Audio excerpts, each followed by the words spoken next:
চলো আজ বানাই আঙুরের তৈরি একটা দারুণ রেসিপি, যেটা একবার না বারবার খাওয়ার ইচ্ছা হবে। প্রথমে আঙুরগুলোকে ভালো করে ছাড়িয়ে নিচ্ছি, তারপর এটাকে ধুয়ে নিয়ে কড়াইতে জল গরম করতে দিয়ে আঙুরগুলোকে ঢেলে দিলাম। এর মধ্যে অল্প একটু নুন দিয়ে এবার এটাকে ফোটাবো। দেখো আঙুরগুলো কেমন ফুলে ফুলে উঠেছে।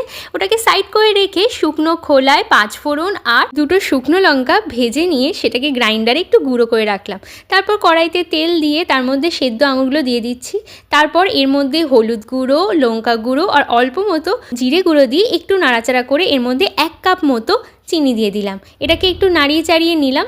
নেক্সট এতে আমি দিয়ে দেবো অল্প একটু ভিনিগার, যাতে এই রেসিপিটা আসলে আমি বানাচ্ছি আঙুরের আচার, সেটা অনেক দিন থাকে। তারপর ভাজা মশলা দিয়ে অল্প একটু স্বাদ মতো নুন দিয়ে নাড়াচাড়া করলেই চটপট তৈরি হয়ে গেল লোভনীয় আঙুরের আচার। দেখো কালারটা কি দারুণ হয়েছে, বাড়িতে একবার ট্রাই করে দেখো।